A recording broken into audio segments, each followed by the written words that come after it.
Hello friends, welcome back to our channel working moms life style. இன்றைக்கி ஒரு mini black பார்க்கலாமா? காலையில் routine தான்.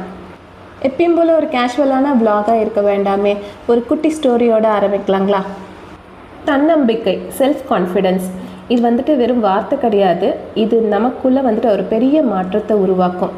வாழ்க்கையில் எவ்வளோ தோல்வியை சந்தித்தாலும் என்னால் முடியும் அப்படின்னு சொல்கிறது தான் தன்னம்பிக்கை. எத்தனை அடிகள் விழுந்தாலும், எத்தனை தோல்விகள் வந்தாலும் திரும்ப திரும்ப எந்திரிச்சு நிற்கிறோம் பார்த்தீங்களா? அங்கே தான் நம்மளோட செல்ஃப் கான்ஃபிடென்ஸ் நிற்கிது. ஒரு ஊரில் ஒரு விவசாயிக்கிட்ட ஒரு வயசான கழுதை இருந்துச்சு. ஒரு நாள் நடந்து போயிட்டே இருக்கும்போது கால் தவறி அந்த கழுதை பார்த்திங்கன்னா கிணத்துல விழுந்துடுச்சு. இந்த கழுதைக்கே வயசாகி போச்சு. இதை நம்ம கஷ்டப்பட்டு தூக்கிட்டு இருந்தோம்னா இது நமக்கு டைமும் வேஸ்ட்டு, எனர்ஜி வேஸ்ட்டு, எல்லாம் வேஸ்ட்டுன்ட்டு அந்த விவசாயி என்ன பண்ணான்னு நினச்சாரு, கிணற அப்படியே அந்த கழுதையை உள்ளே வச்சு மூடிடலாம், அப்படியே புதைச்சிடலான்னு நினச்சிட்டாரு. அவர் பிளான் பண்ணபடியே கிணத்துல ஒவ்வொரு மூட்டை மண்ணாக அள்ளி போட்டுகிட்டே இருந்தார்.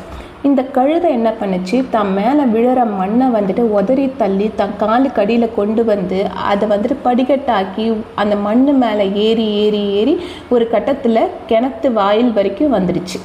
கிணத்துக்கு மேல் பக்கமாக வந்த கழுதை துள்ளி குதித்து ஓட ஆரம்பிச்சிடுச்சு. இந்த கழுதையோட தன்னம்பிக்கை அது உயிரையே அதுக்கு காப்பாற்றி கொடுத்தது இல்லையா?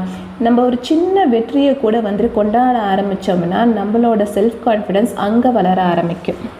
நம்மளோட தோல்வியிலேருந்து நிறைய விஷயத்தை நம்மளால் கற்றுக்க முடியும். ஈவன் ஆஃபீஸில் ப்ராஜெக்ட்ஸில் கூடமே நம்ம பண்ணுற ஒவ்வொரு ப்ராஜெக்ட்ஸ்க்கும் எண்டில் ஒரு லெசன் லேர்ன் செஷன் ஒன்று இருக்கும்.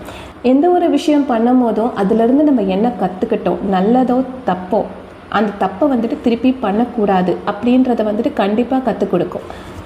எப்பயுமே நம்மளை சுற்றி நேர்மறை எண்ணங்கள் இருக்கிற மாதிரியே நம்ம பார்த்துக்கணும். மற்றவங்க கூட நம்மளை ஒப்பிட்டு பார்க்கக்கூடாது. வயசாயிடுச்சு, நம்மளால் முடியாது அப்படின்ற ஒரு எதிர்மறை எண்ணமே நமக்குள்ளே வரக்கூடாது. கடந்த காலத்தில் என்ன தவறு பண்ணோமோ, கடந்த விஷயங்களை பற்றி அதிகமாக யோசித்து டைம் வேஸ்ட் பண்ணக்கூடாது. ஐயோ அவங்க என்ன சொல்லுவாங்களோ, இவங்க என்ன சொல்லுவாங்களோன்னு பயந்து உட்காந்துட்டு இருந்தோம்னா நம்மளால் முன்னேறவே முடியாது. ஒரு விஷயத்தை பண்ணணும் அப்படின்னு முடிவு பண்ணிட்டோம்னா அதை நோக்கி ஓடிக்கிட்டே இருக்கணுமே தவிர பின்வாங்கக்கூடாது.